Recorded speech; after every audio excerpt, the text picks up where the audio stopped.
Hello student, welcome to Daffodils online classes. आज का हमारा टॉपिक है प्रत्यय प्रकरण का अगला प्रत्यय अनियर प्रत्यय। आइए सबसे पहले पढ़ते हैं इसके सामान्य नियम कि किस तरह से प्रयोग में आता है, किस तरह से हम इसको प्रयोग कर सकते हैं। अनियर प्रत्यय का प्रयोग वर्तमान कालिक कर्मवाच्य अथवा भाववाच्य में होता है। यानी अनियर प्रत्यय से बने हुए जो शब्द हैं उनका प्रयोग वर्तमान काल में कर्मवाच्य अथवा भाववाच्य के साथ में किया जाता है। जिस प्रकार हमने तव्यत प्रत्यय का प्रयोग किया था, ठीक उसी प्रकार हम अनियर प्रत्यय का भी प्रयोग कर सकते हैं। उसके नियम और इसके नियम अधिकतर सेम है। अगला नियम है अनियर प्रत्यय के रे का लोप होकर, यानी अनियर प्रत्यय, इस अनियर प्रत्यय में ये जो अंत में रे दिया गया है इसका तो क्या हो जाता है, लोप हो जाता है। बचा हुआ भाग क्या बचता है, अनिय बचता है। तो अनियर प्रत्यय के इस रे का लोप होकर के पुल्लिंग में अनिय हो जाता है, स्त्रीलिंग में अनिया हो जाता है और नपुंसक लिंग में अनियम हो जाता है। तो इस तरह से अनियर प्रत्यय के रे का लोप होकर के जो इससे शब्द बनेंगे उसका पुल्लिंग में तो अनिय हो जाता है, स्त्रीलिंग के अंदर अनिया हो जाता है और नपुंसक लिंग में अनियम हो जाता है। आगे प्रथमा विभक्ति के लिंग व वचन के अनुसार क्रिया का लिंग वचन होता है। यानी प्रथमा विभक्ति का जो लिंग और वचन होगा, जैसे अगर पुल्लिंग एक वचन का है तो क्रिया भी आपके पुल्लिंग एक वचन की ही होगी। अगर ये स्त्रीलिंग बहुवचन का है तो क्रिया भी आपके स्त्रीलिंग बहुवचन की ही होगी। अर्थात प्रथमा विभक्ति में कर्ता कारक होता है और कर्ता के अनुसार ही इससे जो शब्द बनेंगे अनियर प्रत्यय से उसके लिंग व वचन होंगे। अगला नियम है हमारा अनियर प्रत्यय से बने शब्दों के रूप। चौथा नियम है अनियर प्रत्यय से बने हुए शब्दों के रूप तीनों लिंगों में चलते हैं, पुल्लिंग में, स्त्रीलिंग में और नपुंसक लिंग में। तो पुल्लिंग में जो रूप चलते हैं वो किसके समान चलते हैं, राम के समान चलते हैं। जैसे राम का राम है होता है तो अनिय का क्या हो जाएगा, अनिय है हो जाएगा। राम का प्रथमा का एक वचन राम है होता है तो अनिय का क्या हो जाएगा, अनिय है हो जाएगा। स्त्रीलिंग में रमा के समान चलते हैं। स्त्रीलिंग में किसके समान, रमा के समान। रमा का प्रथमा का एक वचन रमा ही होता है तो अनिया का प्रथमा का एक वचन अनिया ही होगा। आगे नपुंसक लिंग में फल के समान चलते हैं। यहाँ लिखा हुआ है नपुंसक लिंग में किसके समान चलते हैं, फल के समान चलते हैं। और फल का फलम होता है तो अनिय का क्या हो जाएगा, अनियम हो जाएगा।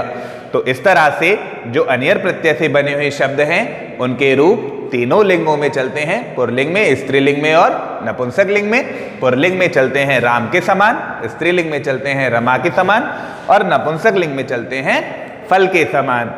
अगला नियम है हमारा धातु से अनियर प्रत्यय होने पर, धातु से अनियर प्रत्यय होने पर धातु के स्वर ई, उ, री और लिरी को गुण अर्थात ए, ओ, अर, अल हो जाता है। कहने का मतलब जैसे अगर धातु के अंदर आपको इन चार वर्णों में से कौन कौन से, ई, उ, री और लिरी, इन चार वर्णों में से अगर कोई सा स्वर वर्ण दिया गया है तो इन स्वर वर्णों के स्थान पर क्रमशः ए, ओ, अर, अल हो जाता है।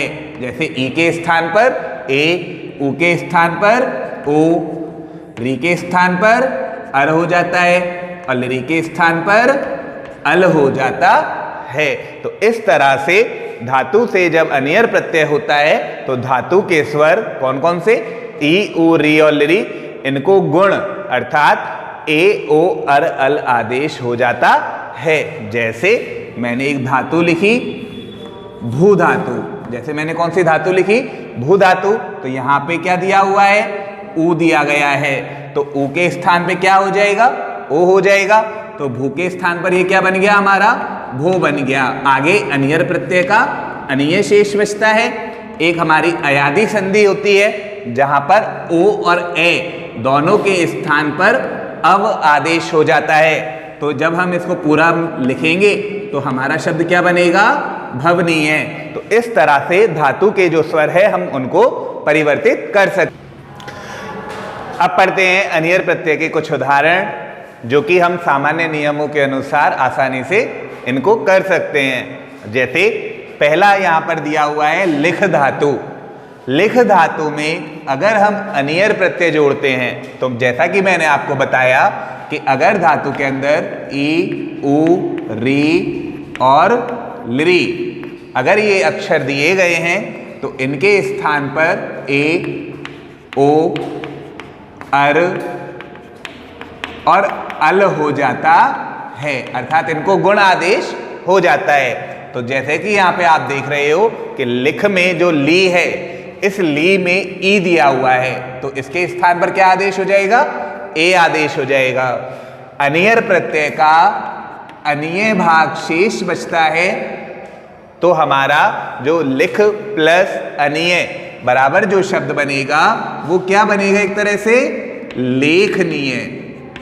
क्या शब्द बनेगा, लेखनीय। जैसा कि मैंने आपको बताया कि पुल्लिंग में इसके रूप राम के समान चलते हैं, स्त्रीलिंग में इसके रूप रमा के समान चलते हैं और नपुंसक लिंग में इसके रूप फल के समान चलते हैं। तो यहाँ पर लेखनीय का जब शब्द हम राम के अनुसार लिखेंगे तो राम का राम है होता है, तो लेखनीय का क्या हो जाएगा, लेखनीय है हो जाएगा। जैसे राम का राम है, लेखनीय का लेखनीय है हो जाएगा। स्त्रीलिंग में अनिया हो जाता है, स्त्रीलिंग में क्या हो जाता है, अनिया हो जाता है और रूप किसके समान चलते हैं, रमा के समान चलते हैं, तो यहाँ लेखनीय हो जाएगा। अब रमा का प्रथमा का एक वचन रमा ही रहता है, तो यहाँ पर लेखनीय का क्या रह जाएगा, लेखनीय। नपुंसक लिंग में फल के समान चलते हैं, तो उसी के अनुसार यहाँ पर हम क्या लिख लेंगे, लेख नियम लिख लेंगे। तो इस तरह से लिख प्लस अनियर इक्वल क्या बनेगा, लेखनीय, लेखनीय और लेख नियम। ये सभी शब्द आपके प्रथमा विभक्ति के एक वचन के लिखे हुए हैं। इनसे रिलेटेड जो आपका अर्थ निकलेगा वो अर्थ भी तव्यत प्रत्यय के अनुसार चाहिए अर्थ में ही निकलता है। जैसे लिखना चाहिए, लिखना चाहिए, लिखना चाहिए। तो इस तरह से जो इनके अर्थ होंगे वो चाहिए अर्थ में ही निकलते हैं। दूसरा है हमारा अर्च प्लस अनियर। यहाँ पर देखो कोई भी इन अक्षरों में से कोई भी शब्द यहाँ नहीं दिया गया है, तो धातु हमारी वैसी ही रहेगी। और अनियर प्रत्यय का जब हम अनिय जोड़ेंगे तो अर्च प्लस अनिय बराबर क्या बन जाएगा, अर्चनीय राम के अनुसार, अर्चनीय रमा के अनुसार और अर्चनीयम फल के अनुसार यहाँ पर रूप बनेगा। अब देखो अगला दिया हुआ है धाव प्लस अनियर। इनमें से कोई भी अक्षर नहीं है, तो धातु हमारी वैसी की वैसी ही रहेगी। तो धाव प्लस अनियर बराबर पुल्लिंग में क्या बनेगा, धावनीय, स्त्रीलिंग में धावनीय और नपुंसक लिंग में क्या बन जाएगा, धावनीयम। आगे श्रु प्लस अनियर, श्रु प्लस अनियर। अब देखो यहां पर क्या दिया गया है, उ दिया गया है, तो यहां पर उ के स्थान पर क्या आदेश हो जाएगा, ओ आदेश हो जाएगा। तो श्रु के स्थान पे क्या हो गया, श्रो हो गया। अनियर प्रत्यय का अनिय भाग शेष बचता है, अनियर प्रत्यय का अनिय भाग शेष बचता है। आपकी एक अयादी संधि होती है, जैसे आप मेरी पिछली वीडियो में देखकर पढ़ सकते हैं। वहां पर एक नियम है कि अगर ओ के बाद में ए आता हो तो ओ के स्थान पर अब आदेश हो जाता है और ए वैसा का वैसा ही रहता है। तो वे में ए को मिलाएंगे तो शब्द हमारा पूरा क्या बन जाएगा, अब बन जाएगा। तो अब हमारा जो यहां पर शब्द बनेगा, देखो श्रेय तो कैसा रह गया, आधा रह गया, क्योंकि ओ हटा लिया था यहां से और ओ और ए के स्थान पे क्या हो गया था, अब हो गया था। इधर से क्या बचा, नी और ये। श्रेय में अगर ए को मिलाएंगे तो श्रेय पूरा, वे का वे, नी का नी और ये का ये, श्रवणीय। तो यहां पर जो आपका श्रु प्लस अनियर जो शब्द है उससे जो शब्द बनेगा वो क्या बनेगा, श्रवणीय। जबकि अनियर में क्या दिया हुआ है, नए नल वाला दिया हुआ है। इसका भी अगर एक नियम है कि अगर धातु में रे, छे, त्रे, री और शे।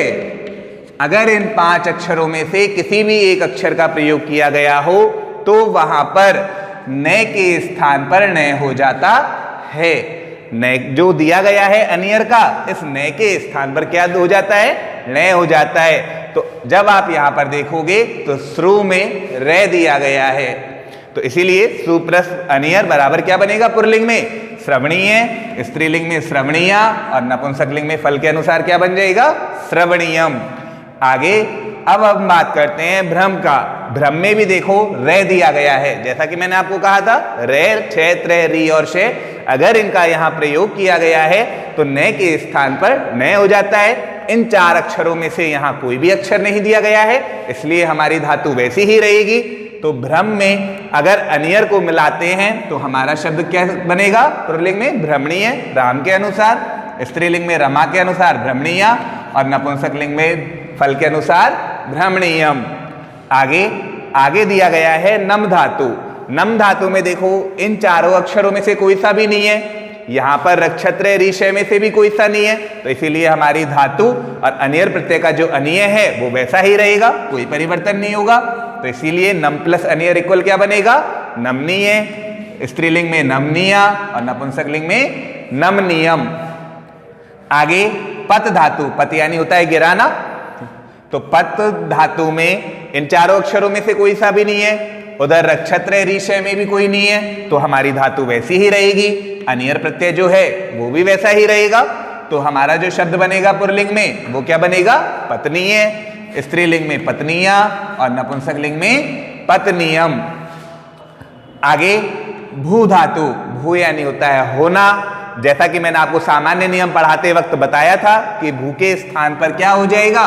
भव हो जाएगा। जैसे कि यहां पे हुआ था श्रु के स्थान पर श्रव हो गया था, तो इसी प्रकार भू के स्थान पर यहां पर भी क्या हो जाएगा?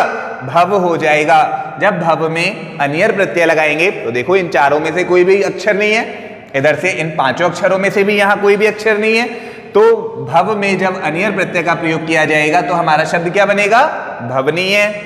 स्त्रीलिंग में भवनीया और नपुंसकलिंग में भवनीयम। तो स्टूडेंट इस तरह से आप अनियर प्रत्यय के एग्जाम्पल्स को कर सकते हैं। आप इसे रीड करें ताकि आपको और अच्छे से समझ में आए। Thank you student.